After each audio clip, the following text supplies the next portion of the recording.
Hello everyone. So today we'll learn about extraction of metals. We have two important metals, that is iron and aluminium, whose extraction we are going to learn today.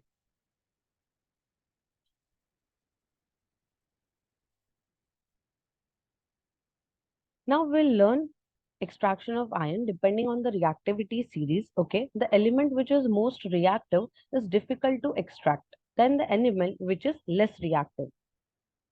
So extraction of metals depends upon reactivity. Now here you can see the most reactive metals are those that combine most strongly in their compounds and are very stable and need electrolysis to extract them. So elements which are most reactive, they react with other elements and form compounds which are strong and stable. To separate the reactive elements from another elements from their compounds is very difficult. So for that we need electrolysis method, breaking down of the elements by using electricity. For elements which are less reactive, metals can be reduced by heating with suitable reactants. So the elements which are less reactive are less likely to form any compound with another metals.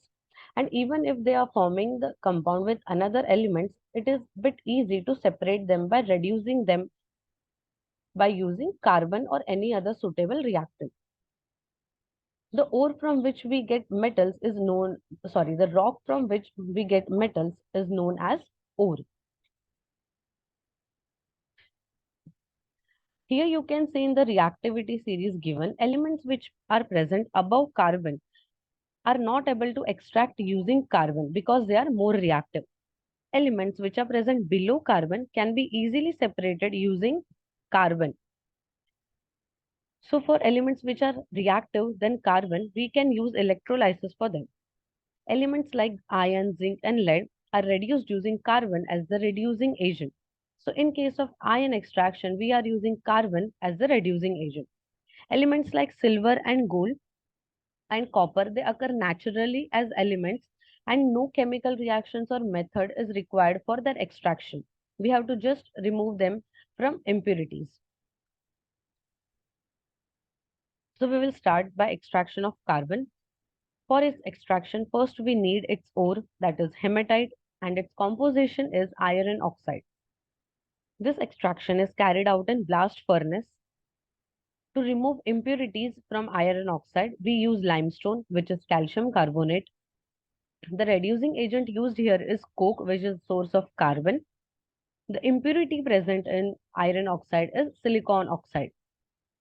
Now, when we add hematite, limestone and coke, three of them mixed together in some compositions, that is known as charge. There are various stages in which extraction of iron is carried out. So the first here is reaction of coke and oxygen. In the blast furnace, hot air is entered, okay, and the carbon, the coke which we are adding reacts with oxygen from the hot air. So reaction of carbon and oxygen forms carbon dioxide, which is an exothermic reaction that helps to heat up the furnace. In the second stage, carbon monoxide is formed. Here, the carbon dioxide form further reacts with carbon to form carbon monoxide. This is an endothermic reaction and helps to decrease the temperature of the furnace. Okay, endothermic reaction means it needs energy to perform the reaction. It takes in heat from the surroundings. So here carbon monoxide is formed, which acts as the reducing agent. In the third step now, the iron oxide is reduced to form molten iron by using carbon monoxide as the reducing agent. So Fe2O3 plus carbon monoxide will give iron plus CO2. So here we get the molten iron. This is also known as a redox reaction. As we can see, iron oxide is reduced to iron. In the last step, impurities are removed. For that case, first of all, limestone, that is calcium carbonate, undergoes thermal decomposition and it forms two products, that is calcium oxide and carbon dioxide. This calcium oxide reacts with silicon oxide, also known as silica. and forms calcium silicate, which is commonly known as slag. Here you can see CaO plus SiO2 gives CaSiO3, which is slag.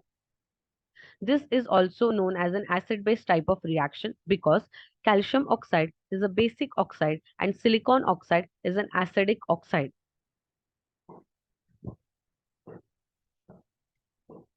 This is the diagram of blast furnace. From below, hot air gases enter the blast furnace. Okay, this is the hopper where the three substances are added together in specific compositions. The waste gases are removed from the top, and here you can see molten iron is removed from the bottom. The slag it floats on molten iron, so it is less denser than iron. The iron which is produced here is then added into the molds and kept aside for cooling, and further then it is sent for steel manufacturing. Thank you.